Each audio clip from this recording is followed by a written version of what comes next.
Capítulo 2. Crédulos e incrédulos. Na época em que se deram esses acontecimentos, eu regressava de uma exploração científica empreendida nas terras agrestes do Nebraska, nos Estados Unidos. Invocando meu título de professor suplente no Museu de História Natural de Paris, o governo francês agregara-me àquela expedição. Após uma estada de 6 meses no Nebraska, cheguei a Nova York no final de março, depositário de valiosas coleções. Minha viagem para a França estava marcada para os primeiros dias de maio. Ocupava-me, nesse ínterim, em classificar minhas riquezas mineralógicas, botânicas e zoológicas, quando então sobreveio o incidente do Scotia. Eu estava perfeitamente a par do assunto na ordem do dia, e como não estaria? Lera e relera todos os jornais americanos e europeus sem ter avançado muito. Aquele mistério me intrigava.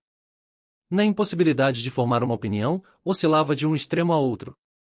Que houvera alguma coisa, isso não podia mais ser posto em dúvida, e os incrédulos eram convidados a tocar com o dedo a chaga do Scotia. Quando cheguei a Nova York, o assunto fervilhava.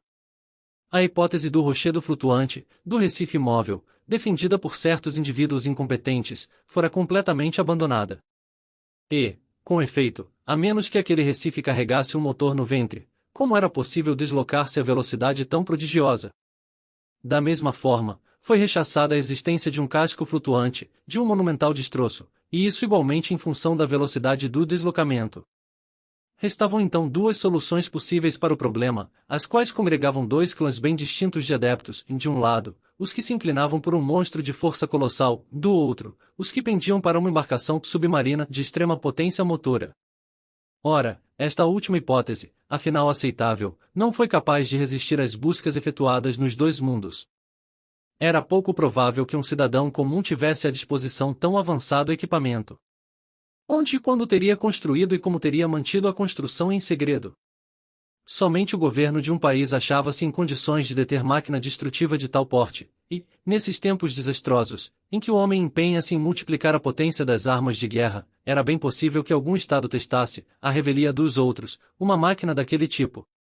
Depois das espingardas, torpedos, depois dos torpedos, foguetes submarinos, depois, a reação. Ao menos é o que espero. Mas a hipótese de uma máquina de guerra ruiu novamente diante da declaração dos governos. Como no caso tratava-se de um assunto de interesse público, uma vez que interferia nas comunicações transoceânicas, a sinceridade dos Estados não podia ser questionada. Aliás, como admitir que a construção daquela embarcação submarina houvesse escapado aos olhos do público? Guardar segredo nessas circunstâncias é muito difícil para um cidadão comum, e de certo impossível para um país cujos atos são incansavelmente espionados pelas potências rivais. Por conseguinte, após algumas buscas efetuadas na Inglaterra, na França, na Rússia, na Prússia, na Espanha, na Itália, nos Estados Unidos, até mesmo na Turquia, a hipótese de um monitor submarino foi definitivamente rechaçada. O monstro então voltou à tona, a despeito das incessantes piadas com que o agraciava a imprensa nanica. Uma vez nessas águas, as imaginações logo entregaram-se aos mais absurdos devaneios de uma ictiologia fantástica. Quando de minha chegada a Nova York, não foram poucos os que me haviam orado com uma consulta sobre o fenômeno em questão. Eu publicara na França um estudo em 2 tomos, intitulado Os Mistérios das Grandes Profundezas Submarinas. O livro, particularmente apreciado pelo mundo científico, fazia de mim um especialista nessa parte assaz obscura da história natural. Minha opinião foi solicitada. Enquanto pude negar a realidade do fato, fechei-me numa negação absoluta.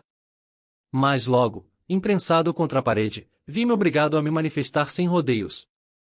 E, como se não bastasse, o ilustre Pierre Aronnax, professor no Museu de Paris, foi instado pelo New York Herald a emitir um parecer qualquer. Curvei-me. Na impossibilidade de calar, falei. Discuti a questão sob todas as suas faces, política e cientificamente, e dou aqui um excerto do opulento artigo que publiquei na edição de 30 de abril.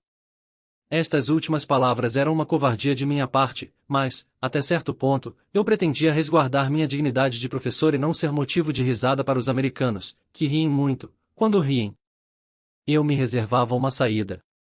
No fundo, admitia a existência do monstro.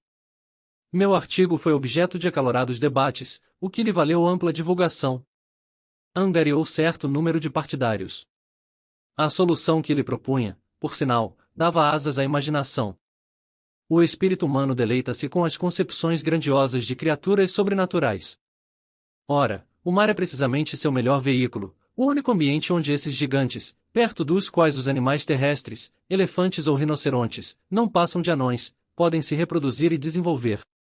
As massas líquidas transportam as maiores espécies conhecidas de mamíferos, e talvez encerrem moluscos de dimensões incomparáveis, crustáceos assustadores só de olhar, tais como seriam lagostas de 100 metros ou caranguejos pesando 200 toneladas.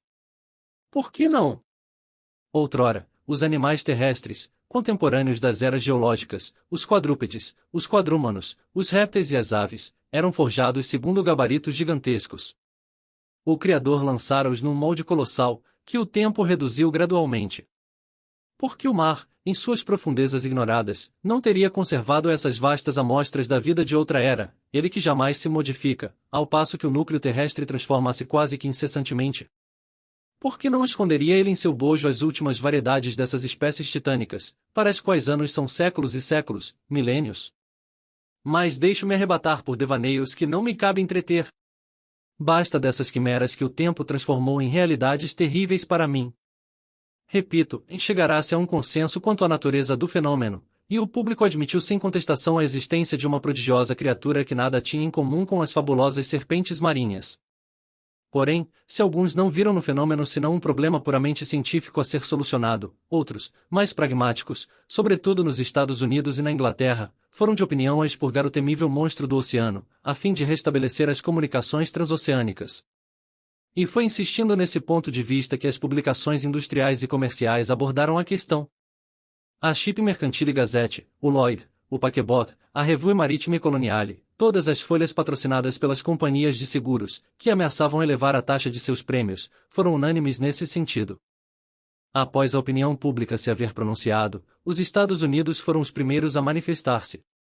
Em Nova York, tiveram início preparativos com vistas a caçar o narval.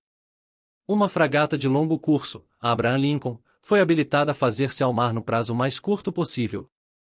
Os arsenais foram abertos ao comandante Farragut, 25, que apressou energicamente o armamento de sua fragata. E justamente, como sempre acontece, foi só decidirem perseguir o monstro para o monstro sumir do mapa. 2 meses se passaram sem que ninguém ouvisse falar nele. Nenhum navio o avistara. Parecia que o unicórnio tivera conhecimento dos complots tramados contra ele. Afinal, fora muito falado, e até pelo cabo transatlântico.